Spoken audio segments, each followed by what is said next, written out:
Hello and welcome, my name is Ahura and this is my new guide series on Distant Worlds universe. In this episode we are gonna be talking about something very central to this game, namely automation. This is one of the things that you need to be aware of before you start your first game, because it really defines how the game is played. Because I've been playing this game for a while now, I like to play on expert mode, where everything is controlled manually. But I wouldn't really recommend this for a new user, especially not if you're not used to playing strategy games. The default settings has almost everything on automation, except population policies. And except that some of these things, like shipbuilding, intelligence smithing missions, attacks and stuff like that, are suggested to you instead of just handled automatically. So these are the default options, and I'm just gonna go through all these to explain what they mean. So the first thing here is colony tax rates, and this basically means that the computer itself will make sure that the tax rates on your colonies are adjusted depending on your population. And we can go to some more detailed settings for this later. Then there are colony population policies, and these are the policies that define whether you want to exterminate or assimilate or won't accept a certain race on your planets or stuff like that. Then there are the ship designs. If this is clicked on, then the AI will use the before coded the ship design for your race, which means that you won't have to think about ship design yourself. This is one of the good options for when you are new, so you can learn the game and how it works before you start designing the ships. It's pretty hard to design something that you don't know how it works.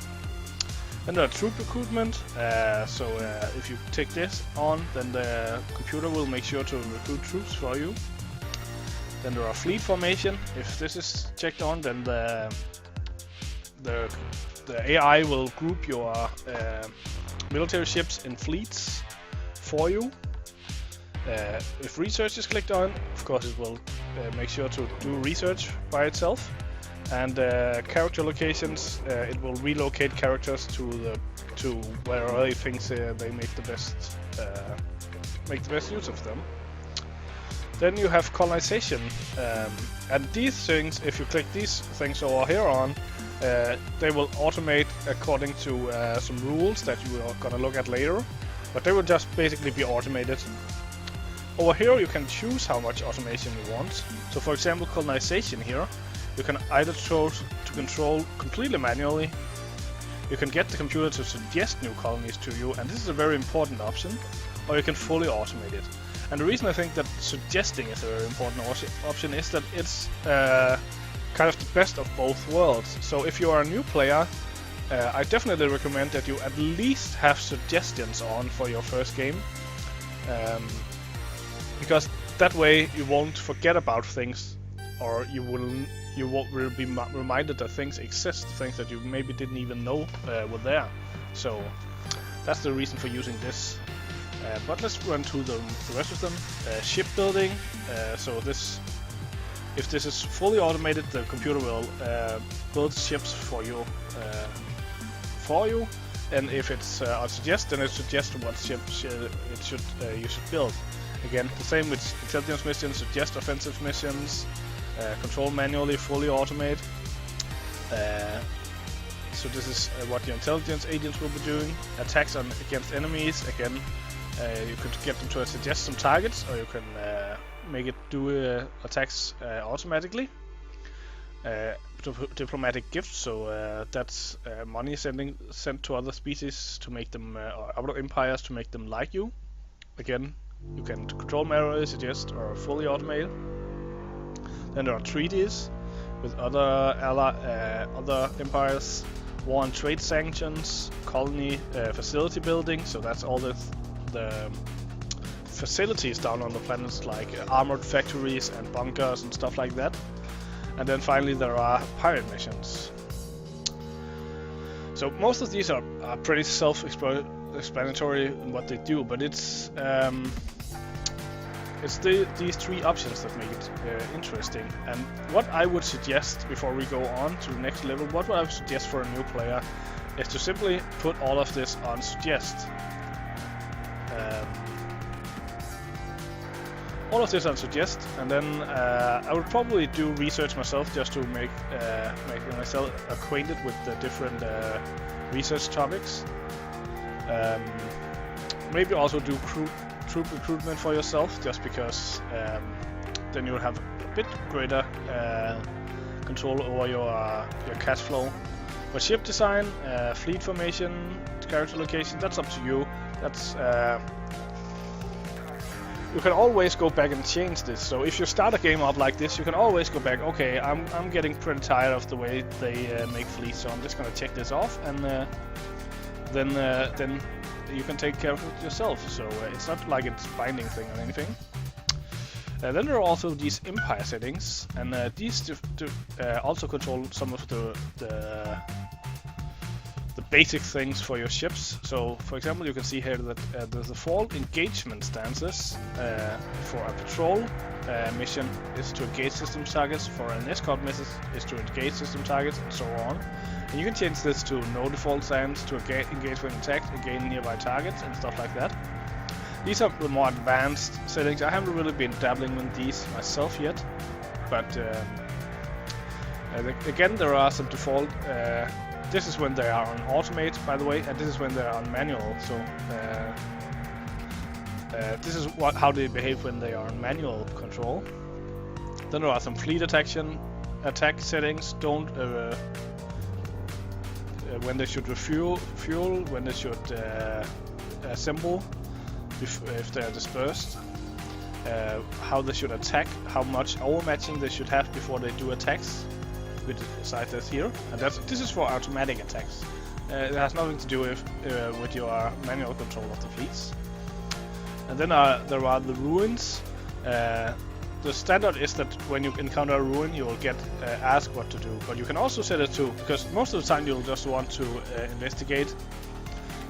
So you can set it to investigate automatically and show all results. You can set it to investigate and only report if there are any discoveries, only discuss if there are major discoveries, or just don't report it. So again, I would recommend to new users to do the ask what to do, just to kind of get a feel for these ruins, but it might even be okay for new users to just show, investigate and show all results, but again, that's up to you.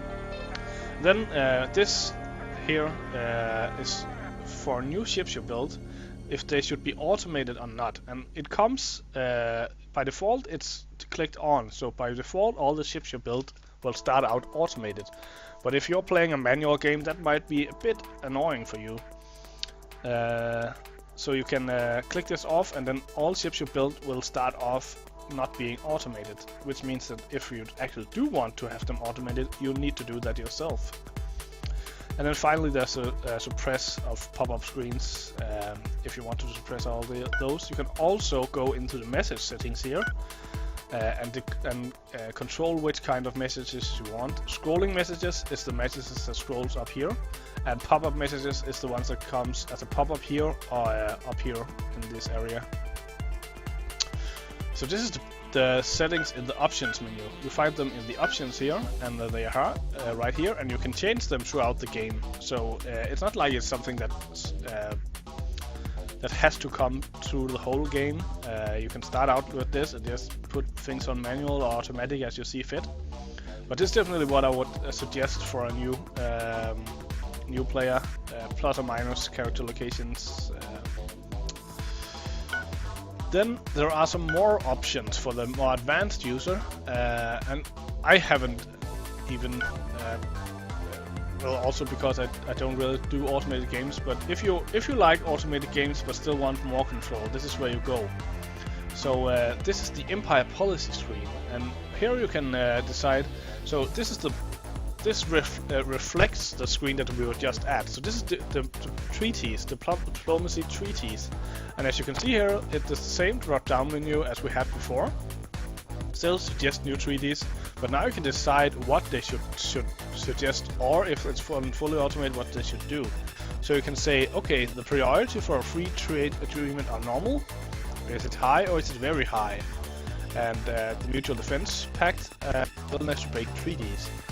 So, for example, I played the Canadians for my first Let's Play series. It didn't go so well, but one of their racial victory conditions was that they should be the ones who broke the fewest treaties.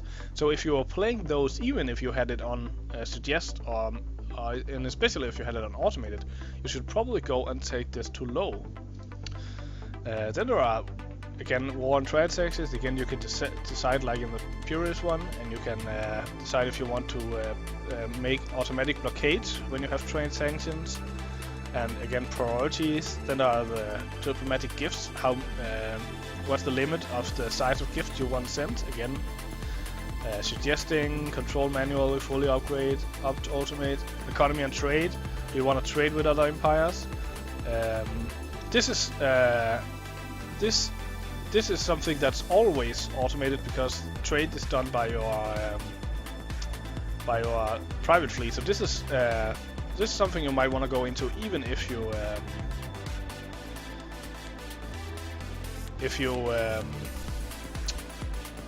don't have it automated. And I can see I should have actually have this checked on, engaged in tourism. For this game at least. So there you can trade with other empires, you can set your priority for controlling restricted resources, priority for tourism, priority for exploration, stuff like that. Then there are intelligence missions. Which kind of intelligence missions do you want to have suggested? And when to which empires you want to send missions against.